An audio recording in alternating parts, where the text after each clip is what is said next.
आपकी जयपुर की कथा। हमारे गोविंद देव जी जब जयपुर पधारे और फिर कृपा करके किशोरी जी भी पधारी, तो राजा जय सिंह उन्होंने राजा बना दिया श्री गोविंद देव जी को। जयपुर के राजा श्री गोविंद देव जी हैं, और राजा बना करके कहा कि प्रभु मैं आपका दास, मैं आपका सेवक, आज से जयपुर के राजा आप हैं। दोनों श्यामाजू और श्याम सुंदर दोनों राजा बनकर के बैठे।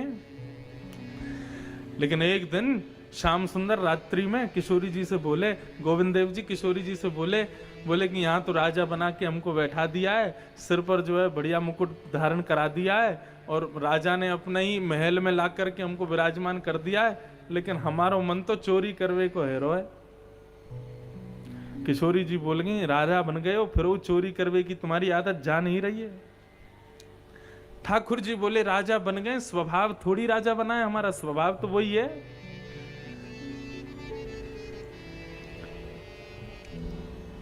किशोरी जी बोली, अब रात में कहां जाओगे चोरी करने? पकड़े गए तो और पिटेंगे, और पिटने के बाद में लज्जा आवेगी वो अलग, कि बताओ राजा बनाए ये चोरी करते घूम रहे हैं। ठाकुर जी बोले, ना मेरो तो मन है रो, मुझे चोरी करनी है। किशोरी जी बोली, चुराओगे कहा? बोले, पास में एक बगीचा है, वहां बढ़िया अनार लग रहे हैं, मुंह को सुगंधी आ गई है, मैं अनार चोरी करवे जाऊंगा, अनार चोरी करवे जाऊंगा। किशोरी जी बोली, तो फिर जाओ, मुझसे कहा पूछ रहे हो? ठाकुर जी बोले, अरे आप भी बड़ी भोरी हो, चोरी करवे जाऊं तो सखा संग में चाहिए, अब यहाँ कोई सखा तो है ना, आप ही चलो संग में। किशोरी जी बोली, हम तो डूबेंगे सनम, तुमको भी ले डूबेंगे, अकेले और ना जाओगे, मुंह को लेके और जाओगे संग में। हमारे गोविंद देव जी सोई बोले, नहीं किशोरी जी चलो, चोरी करवे चलो। गोविंद देव जी चोरी करने गए, अर्धरात्रि का समय, किशोरी जी साथ में गईं। बगीचे में प्रवेश किया, बढ़िया सुंदर अनार के वृक्ष लगे थे।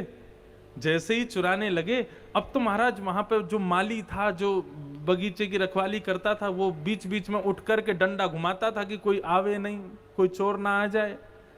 लेकिन इतने में ही उसको सुंदर इत्र की सुगंध आने लगी, और कितना भी कोशिश कर लें, ठाकुर जी आभूषण इतने पहनते हैं, उनकी आवाज तो आएगी, नूपुरों की आवाज तो आए। गोविंद देव जी के चरणों का दर्शन करो, कितने सारे नूपुर पहनते हैं चरणों में। अब बेचारे जैसे तैसे पाम पकड़ के आए तो सही, धीरे धीरे चल के कि कहीं आवाज नहीं आ जाए, लेकिन फिर भी थोड़ी बहुत हलचल तो माली को पता चल गई। माली ने इतने में ही उसको लगा कि कोई आया, अंधेरा हो रहा था, उठाया डंडा, पीछे भागा, है भागो, कौन आया? चोर। गोविंद देव जी बोले, अरे अरे जल्दी भागो। इतने में ही एक अनार तोड़ करके अपने गोजा में धर, गोजा बोलते हैं जेब को, गोविंद देव जी ने जेब में रखो, किशोरी जी के हाथ पकड़े और दौड़े महाराज, सीधे दौड़ करके आए और आकर के अपनी ब्रह्म वेदी पे विराजमान हो गए। किशोरी जी बोली, बाल बाल बचे, आज पकड़े जाते तो बड़ा बुरा है जाता, पूरे जयपुर में हमारी कहा लज्जा की बात है जाती। बताओ ठाकुर जी चोरी कर रहे हैं। प्रातः काल का समय हुआ, जैसे ही मंगला आरती के लिए गुसाई जी पहुंचे, गुसाई जी ने जैसे ही कपाट खोले तो क्या देखा, ठाकुर जी के सारे आभूषण अस्त व्यस्त, और जो वस्त्र रात्रि में पहनाए थे वो जगह जगह से फटे हुए हैं। किशोरी जी के वस्त्र भी फटे हुए हैं। उन्होंने आरती तो कर दी, आरती के बाद पर्दा लगा करके हाथ जोड़ के प्रार्थना की, जय जय, आपके वस्त्र कैसे विदीर्ण हो गए, आपके श्रृंगार कैसे अस्त व्यस्त हो गए, क्या भाव रहा? तो ठाकुर जी बात करते थे पुजारी जी से, तो गोविंद देव जी बोले, कछु ना, बस वो रात में कोई चुईया आ गई यहाँ पे, वहां ने चढ़ के हमारे सब वस्त्र फाड़ दिए। किशोरी जी बोली, झूठ बोल रहे हैं, ये कोई चुईया ना आई है। तो फिर कहा भैया? बोले, ये चोरी करवे गए रात में। गुसाई जी बोले, ओ चोरी करवे गए आप? अरे तो बोले, तो कहा है कि कौन से कोई के धन की चोरी करके आए, फल चोरी करके लाए? अच्छा, कौन सा फल पाए हो ठाकुर जी? किशोरी जी बोली, इतने चोरी के प्रेमी हैं, कच्चो अनार लिया है, मैंने बार बार मना करी, अभी पको ना है या को मत खाओ, लेकिन चोरी करी है ना तो इतना प्रिय है, चोरी की वस्तु खा गए रात में कच्चे अनारन ने। अच्छा अनार खाओ, छिलका कहाँ है? किशोरी जी बोली पीछे पड़े हैं। तो श्री गोविंद देव जी के पीछे जाकर के देखा तो कच्चे अनार चबे हुए उनके दाने पड़े थे, छिलके पड़े थे। देख करके गुसाई जी के नेत्रों में आंसू आ गए। ठाकुर जी कितने प्रेमी हैं, कितने रसिक हैं। तोड़ के लाए उसके बगीचे से अनार को, स्वीकार किया, भले ही कच्चा था। माली को बुला करके गुसाई जी ने कहा रात्रि में कोई आया था क्या? बोले हाँ महाराज जी आया तो था, बड़ी सुंदर सुगंधी आई थी और नूपुरों की, और ऐसे मतलब जैसा लग रहा था बहुत सारे आभूषण पहन के आया, उसकी आवाज आ रही थी।